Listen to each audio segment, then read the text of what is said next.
After years of arguing about Bitcoin, I've noticed that every objection falls into one of 5 categories. From your uncle at Thanksgiving to an economist on TV, every single argument falls into one of these 5 buckets. And once you see it, you'll never fall for a bad take again. Here's all 5 real quick. Economic, environmental, regulatory and criminal, technical, and philosophical arguments. That's it. That's the entire universe of anti-Bitcoin takes. I struggled to understand these when I started learning about money and Bitcoin. It took me years to get straight answers. So I'm gonna save you that time.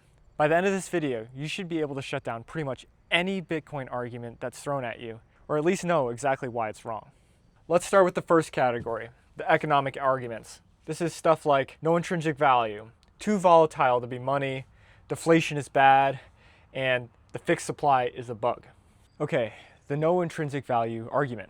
The main point usually made here is that Bitcoin isn't backed by anything, and it doesn't have any yield, no cash flows, and no physical utility. The price is simply just a function of what the next person will pay, just supply and demand. There are a few problems with this. First of all, it is backed, just not the way people mean. It's backed by 1,000 exahashes of computational energy that would cost billions to replicate, and 100,000 nodes that enforce the rules no matter what the miners do. That's a different type of backing than a promise. That's backing by cost and enforcement. Think about what US dollars are backed by. Dollars are backed by trust in the government's promise not to debase the currency. And they broke that promise in 1933 when they removed domestic convertibility, and then started continuously breaking the promise in 1971 when the dollar lost its peg to gold completely.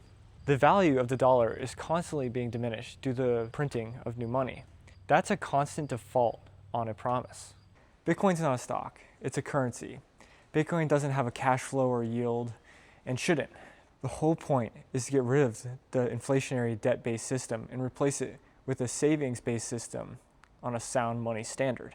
Having no yield is the whole point.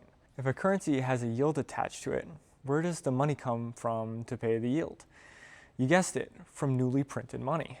The only way to have yield is to have a destructive inflationary debt-based system that must steal from everyone to pay the debt. That is the exact thing Bitcoin removes.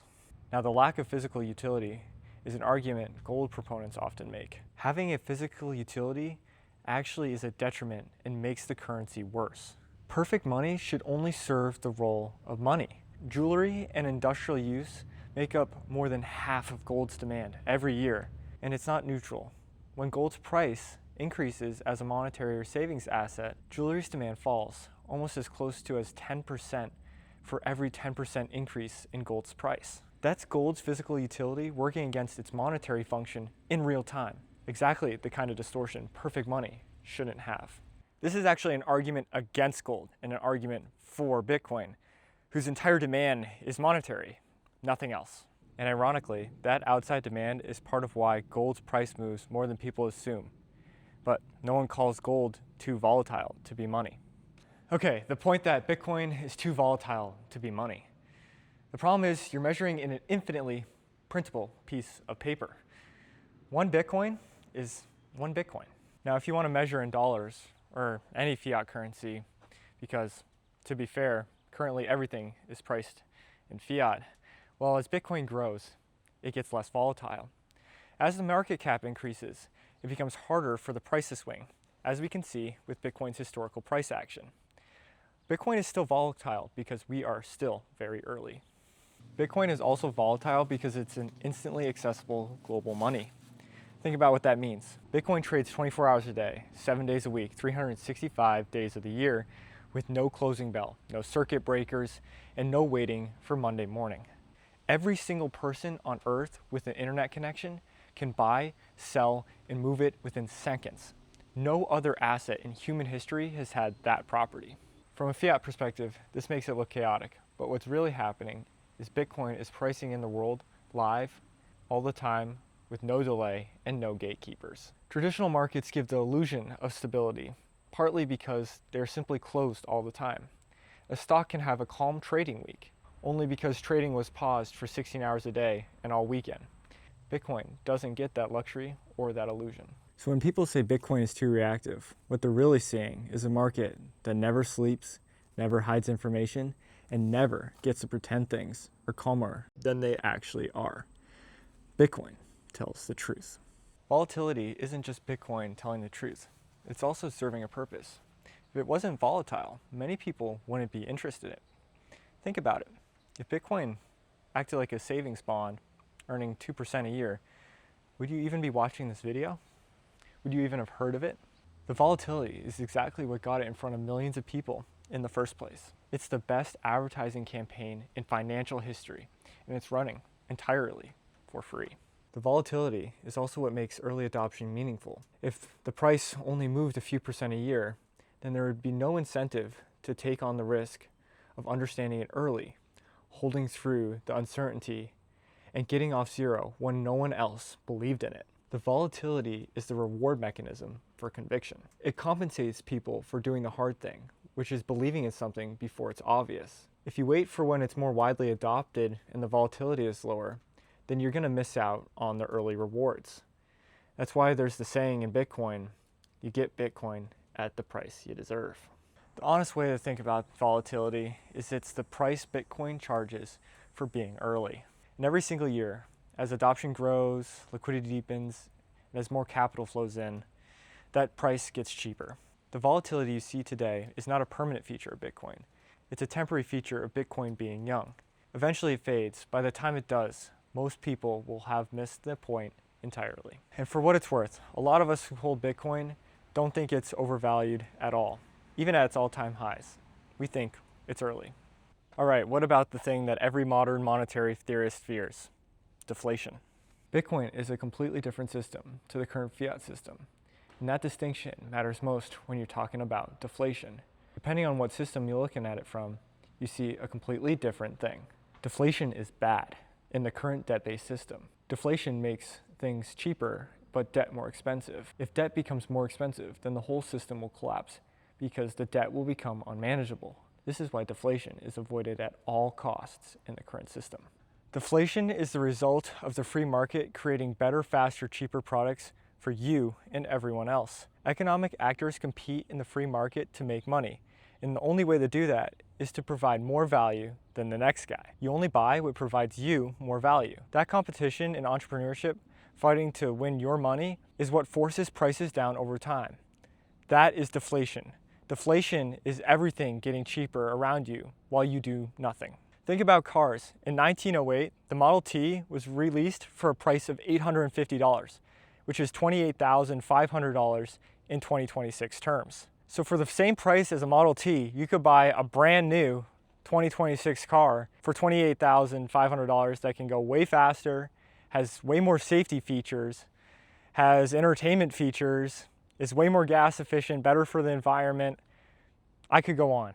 You get the point. That is deflation, a wildly better product for the same price because of competition in the free market trying to make money by providing better products. Deflation is a good thing, not bad. Currently, the inflation caused by the money printer covers up the deflationary effects and goes beyond that and causes actual price increases because there's so much money creation. The natural state of the free market is deflation, and you should be experiencing falling prices. Everyone working for everyone else, and everyone experiencing that work with falling prices. Abundance in money causes scarcity everywhere, but scarcity in money causes abundance everywhere. To the point that there's not enough Bitcoin to go around, each Bitcoin can be divided up to 8 decimal places, and the smallest unit is called a sat. There's 100 million sats per Bitcoin, so that means there's 2.1 quadrillion sats in existence. Plenty to go around. That was a lot, and you might need to watch this again to digest everything. Okay, let's go to the second category. Oftentimes, when I first talk about Bitcoin with someone, their first argument or reaction is that it's terrible for the environment. Bitcoin mining actually isn't all that bad for the environment, and it's actually helping fund sustainable energy build out. I made a video on this that goes a lot deeper, but to sum it up, Bitcoin mining is using more sustainable energy every single year because it is cheaper than fossil fuels. In 2024, 52% of miners were using sustainable energy according to a Cambridge University report. Natural gas still had the largest share at 37%. Miners can set up in remote locations and use satellites to communicate with the network. This has allowed miners to fund rural energy build-out in places like Africa and bring electricity to thousands of people. There are always cool new things when it comes to Bitcoin mining, like how El Salvador, Kenya, and Iceland are using geothermal energy to power Bitcoin mining. Bitcoin mining has also helped stabilize grids. Bitcoin miners can power up and down within seconds when there is a spike in energy demand or mining becomes unprofitable. Bitcoin miners can absorb excess energy when the grid isn't being fully utilized, allowing power plants that can't scale up or down very quickly to be running at full capacity all the time, so in the event the power is needed, it's already ready and the miners can just power down. One thing I'm excited about when it comes to mining is heating greenhouses with miners. Farmers can make some money back while heating their greenhouses. When you compare Bitcoin mining's energy use to fiat's energy use, fiat actually uses more energy. A 2021 Galaxy Digital study found that the banking sector alone uses 263 terawatts of energy per year, just from bank data centers, bank branches, ATMs, and card network data centers. And that number doesn't even include the military spending required to keep the dollar solvent globally. If it did, that number would be much higher. Bitcoin doesn't need a military to back it up.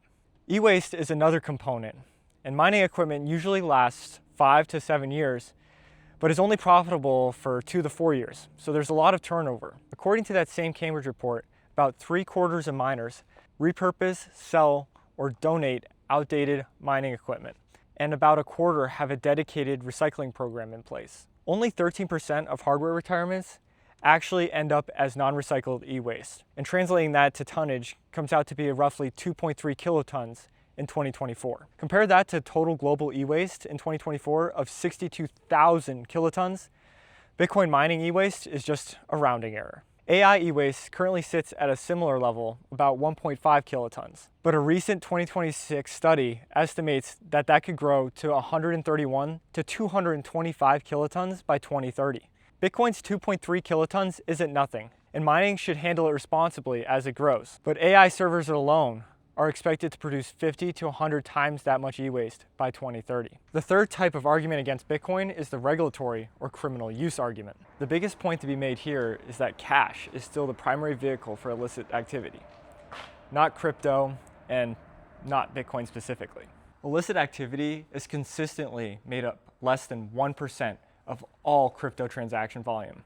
Even in 2025, a record year for crypto, largely driven by sanctioned nation states, illicit addresses received $154 billion, which still comes out to less than 1% of all crypto transaction volume overall. Bitcoin's specific share of that illicit transaction volume has actually collapsed from around 70% of illicit transaction volume in 2020 to roughly 7% in 2025. What's replaced it is stablecoins, which make up 84% of illicit transaction volume, driven largely by state actors like Russia, Iran, and North Korea that use dollar or ruble-pegged stablecoins to evade sanctions. Stablecoins aren't harder to trace. They're just as visible as on-chain Bitcoin transactions. They hold a stable dollar value during a transaction, which is important when settling large trade deals. Bitcoin's volatility, ironically, is one of the things that makes it not desirable for large-scale coordinated financial crime. Stablecoins can be frozen by the issuer, however, unlike Bitcoin, so there is a trade-off. Bitcoin can't be shut down by a company, but it also can't be clawed back the same way a stablecoin can. Every crypto transaction, whether it's Bitcoin or a stablecoin, is permanently visible on the public ledger. That transparency is why cash still remains law enforcement's biggest blind spot. And it's not close. The UN estimated back in the 90s that anywhere between 2 and 5% of global GDP, then $800 billion to $2 trillion every year, is laundered through the traditional finance system, mostly through cash. At today's global GDP, that's somewhere between $2 and $5 trillion a year, multiples larger than all illicit crypto activity combined, and much harder to trace afterwards. The fact that one of the most recent estimates is from the 90s shows you how much less audible and transparent that system is compared to the crypto ecosystem. Just because some portion of cash, stablecoins, or Bitcoin gets used for illicit activity doesn't mean the whole system is bad. It's also worth remembering that criminal is defined differently depending on where you live. Someone moving money out of the reach of a totalitarian regime is a criminal in the regime's eyes and a person exercising basic financial freedom in anyone else's. Bitcoin doesn't take sides. It works exactly the same for your friends and your enemies, and that neutrality is one of the main reasons why it's valuable. In regards to exchange hacks, fraud, and custodial failures, you'll quickly realize why you should hold your Bitcoin in self-custody. Using a company to hold your Bitcoin for you opens you up to a bunch of counterparty risk that you don't have when you just hold your coins. Around 1.51 million Bitcoin, worth billions, has been lost historically due to exchange hacks, internal theft, or bankruptcies. I'll come back to self-custody later, but holding your own keys removes all of these risks. These are company issues, not Bitcoin protocol flaws. When it comes to scams and rug pulls in the broader crypto space, those are scams. Bitcoin is often lumped into the rest of crypto when it's not the same thing at all. Token ICOs, NFTs, and meme coins are a gambly, scammy mess that has absolutely nothing to do with Bitcoin.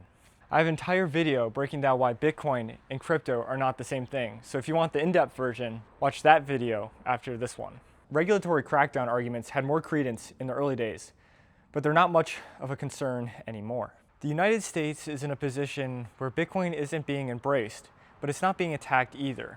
And honestly, the tide has shifted farther than that. In 2025, the White House established a strategic Bitcoin reserve, meaning the US government itself holds and intends to keep Bitcoin as a national asset. That's not a country preparing to ban something. That's a country positioning around it. On top of that, major politically influential financial institutions like Charles Schwab, Fidelity, and BlackRock now have Bitcoin ETF products, and spot Bitcoin ETFs now hold over $100 billion in assets, roughly 6 to 7% of Bitcoin's entire circulating supply. BlackRock's IBIT fund holds something like 3 to 4% of all the Bitcoin that will ever exist. I don't think these companies would have built products around something that they would think the government is going to force them out of down the line. More and more everyday people are being exposed to Bitcoin through their 401ks and brokerage accounts due to the ETFs. And you can't easily ban something that a huge chunk of Americans hold, that the US government itself holds, and some of the most powerful financial institutions are now profiting from. China has banned Bitcoin a handful of times, and it still lives on there. If people are holding Bitcoin in self-custody, then it's really hard to prevent them from having it and using it privately. Any country that bans Bitcoin is doing itself a disservice. It's a losing game in the long run because the government and its citizens will end up holding less Bitcoin than the rest of the world, who kept accumulating while they sat out. Bitcoin doesn't care if it gets banned. It keeps going with or without you. One regulatory pressure that has stuck around is KYC and AML at exchanges, requiring ID to use custodial platforms. It hasn't done much to actually reduce crime, but it has degraded privacy significantly. The good thing is, though, it's not a ban and it doesn't affect Bitcoin in self-custody at all. You can still buy, sell, and use Bitcoin without KYC, and there are ways to use Bitcoin with very high levels of privacy. 3 categories down, 2 to go. And if you're still watching this video, you know more about Bitcoin than most people arguing online about it. Next up, technical concerns. And honestly, these are some of the concerns that trip me up the most too. Once someone becomes a little bit more knowledgeable about Bitcoin, they usually start to struggle with technical concerns. The biggest technical concern that's brought up about Bitcoin is that it's not scalable. Bitcoin's base chain can only process 7 transactions per second, but this is desirable and intentional. Bitcoin is a protocol, not just a technology. Protocols are built in layers that have increasingly more functionality. The internet is the most similar protocol, and if you're technical, you'll know the layers: the physical, data link, network, transportation, and application layers. Each layer gives you more functionality.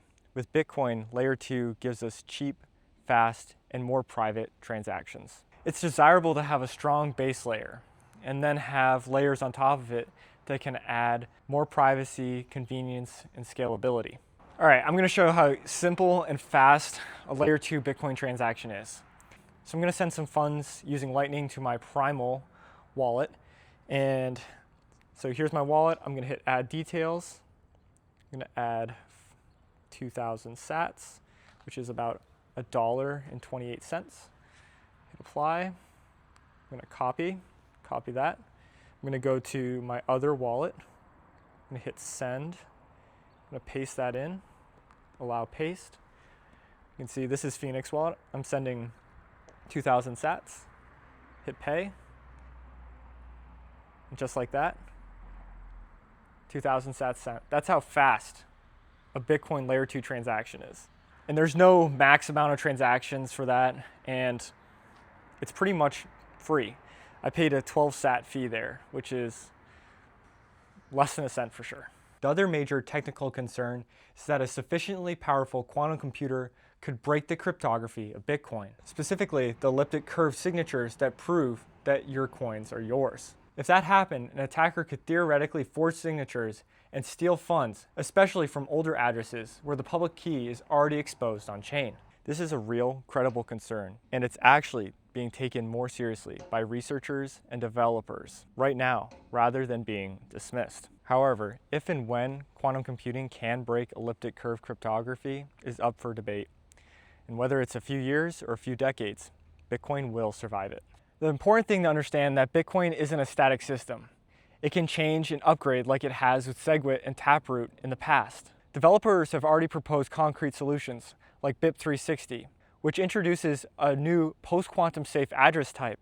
If quantum computers are able to crack Bitcoin, then they'll be able to crack the same encryption that secures nearly everything else on the internet today. That includes banks, hospitals, and government systems, all of it. So the real question isn't, is Bitcoin doomed by quantum computers? It's, will the network successfully upgrade before a quantum computer capable of breaking it actually exists? I personally am not concerned about the quantum threat.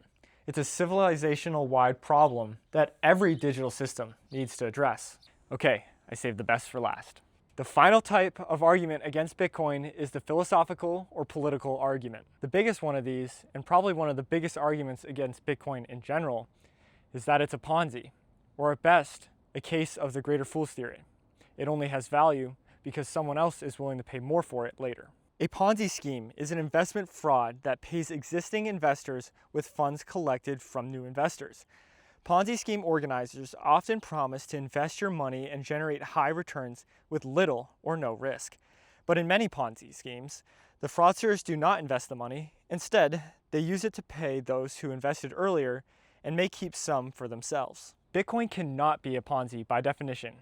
A Ponzi scheme requires three things: an organizer, a promise of returns, and new capital flowing in to pay old investors. Bitcoin has none of these. There's no one behind Bitcoin. No company, no CEO, no fund manager.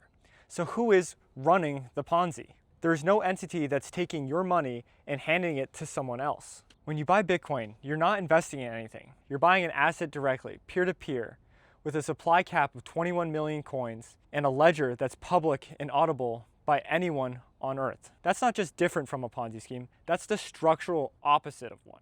I've seen people try to get around this by calling Bitcoin a decentralized Ponzi scheme, but that's a contradiction of terms. A Ponzi scheme only works if the organizer can direct new money to old investors. In Bitcoin, that's physically impossible. If you hold your own keys, no one, not the government, not some whale, not the network, can take your coins from you and give them to anyone else. It doesn't matter how many people are involved or what you call the structure. There is no mechanism and no one for you to be handing your money to. The Ponzi label doesn't just weakly apply here. It fails on every single element of the definition. A more compelling, but still incorrect argument against Bitcoin is that it's a bubble driven by the greater fool's theory. In finance, the greater fool theory suggests that one can sometimes make money through speculation on overvalued assets, if those assets can later be resold at an even higher price. Eventually, investors can no longer deny that the price is out of touch with reality, at which point a sell-off can cause the price to drop significantly until it is closer to its fair value, which in some cases could be zero. The last fools to purchase in on the product in question are then left holding the bag. The textbook example of the greater fool theory in action is the Dutch tulip mania. Starting in the 1630s, rare tulip bulbs in Holland became such a status symbol that prices for a single bulb rose to the value of a house. At the peak, the final weeks of speculation in early 1637, some bulbs saw their prices increase 20-fold in a single month. Then, in the first week of February 1637, the market simply stopped. Buyers vanished overnight, contracts went unhonored, and bulbs that had sold for thousands of guilders became worthless almost instantly. There was no product, no utility, no cash flow, just a chain of people betting that someone else would pay more. And when the tide went out, everyone realized they'd been swimming naked. Many people assume Bitcoin is just another modern tulip bulb, an asset with no fundamentals, kept alive by the hope that a greater fool will pay more for it later. Here's the problem. By that logic, basically everything is a greater fool's game. Stocks trade because people think someone else will pay more for them later. Gold has no industrial use relative to its price, but people still buy it expecting appreciation. Housing markets, collectibles, and even fiat currency only have value because the next person will accept it too. If someone else wants it more later disqualifies an asset, it disqualifies nearly every store of value humans have ever used. The real version of this argument usually comes down to intrinsic value. Stocks have cash flow, gold has industrial use, but Bitcoin is just numbers on a screen. I already addressed why Bitcoin has no intrinsic value, doesn't hold up earlier in this video. But it's worth repeating here because it's the entire foundation to the greater fool's argument. Remove that foundation and the entire argument collapses. Millions of people use Bitcoin as money or a long-term store of value, not because they're chasing the next buyer, but because they actually use it. They're not checking the price, trying to offload it to some person who's less informed. They're in it for the freedom technology, not just the number go up technology. That's a fundamentally different relationship to an asset than tulip bulb speculators had with a flower bulb that wilted in 3 days. Once you understand what Bitcoin actually is, a decentralized, finite, unconfiscatable, permissionless monetary network, you begin to see its value and the secondary effects of Bitcoin. Bitcoin's outcome isn't up forever or down to zero because someone stops getting fooled. Bitcoin goes to zero if the network breaks, if the security is broken, or it becomes centralized. Short of that, there's no last fool because there's nothing to be fooled about. The bulb's rotted. The network doesn't. The other philosophical angle is that Bitcoin undermines state monetary sovereignty. Governments and economists argue that Bitcoin removes the tools needed to control the economy, stimulate growth during a recession, and incentivize people to spend. The idea that you need inflation to cause people to spend is ridiculous. Inflation is theft. When the Fed says we need inflation to stimulate the economy, what they're really saying is that we need to devalue your savings so you're forced to spend it before it loses more value. They claim that without inflation, that people wouldn't spend and the economy would stagnate. This is intellectually dishonest. Everyone, regardless of what inflation is doing, needs to spend money to live. People need to buy food, pay rent, buy gas, and pay bills regardless of what their savings account is doing. The strongest version of this argument isn't that people would stop buying groceries. It's that if prices are falling, people would delay big purchases indefinitely, and that could cause a slowdown in the whole economy. But look at technology. You buy a phone or a laptop now, even though you know it'll be cheaper next year. You value having it now.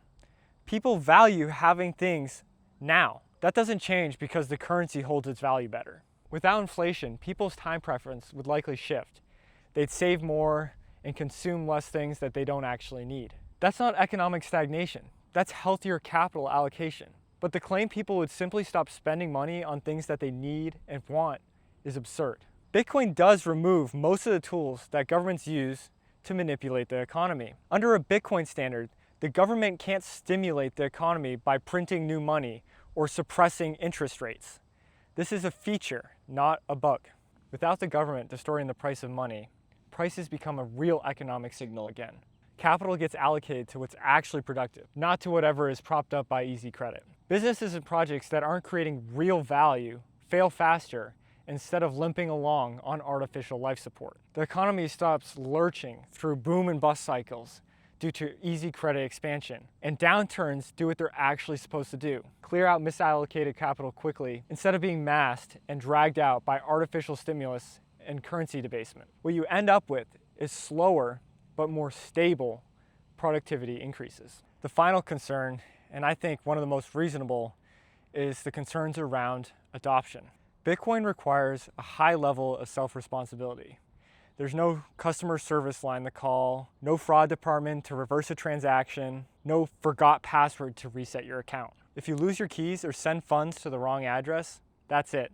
The money is gone permanently with no recourse. It also takes real initiative to use Bitcoin properly. You have to learn what a seed phrase is, how to secure it, what a hardware wallet is, what a multisig is, and why you shouldn't use an exchange to custody your Bitcoin. That's a steep learning curve for something that people are used to treating like a bank app. And the prospect that one mistake, a lost seed, a scam, or a corrupted backup could wipe out your entire savings is genuinely terrifying to a lot of people. For most of human history, money has come with training wheels, banks, chargebacks, insurance, government backstops. Bitcoin removes that entire safety net and hands you full sovereignty, which is precisely the point, but it's also a real and legitimate barrier to widespread adoption. Bitcoin self-custody solutions have also come a long way in being more user-friendly over the past few years. Multi-sig setups that used to require technical expertise can now be configured through guided apps in minutes. Hardware wallets are more intuitive. Inheritance planning tools let you set up a Bitcoin will so your family isn't locked out if something happens to you. Collaborative custody services provide a middle ground, letting you keep control of the majority of the keys while adding a safety net for the exact mistakes people are afraid of making.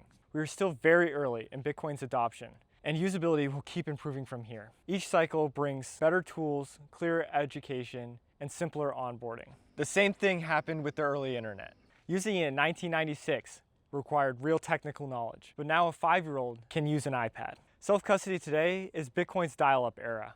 It works, but it's not yet as seamless as it eventually will become. That doesn't mean the concern isn't valid right now. It just means the concern is actively being solved. All right, those were the 5 main categories of arguments against Bitcoin and why none of them hold up under scrutiny. If this video cleared things up, do me a favor and hit subscribe. I put out videos like this regularly, breaking down Bitcoin concepts, the misconceptions, and cutting through the noise so you don't have to do that yourself. And if you found this valuable, a like genuinely helps this video find more people that are probably asking the same questions you were before this video. Leave a comment if I missed something that you're still wondering about. Now, if you want to dive deeper, this video breaks down why Bitcoin and crypto aren't the same thing, and this one breaks down why Bitcoin isn't actually that bad for the environment. I promise you, it's worth the 15 minutes. Until next time, stay safe, stay sovereign, and stack sats. See you in the next video.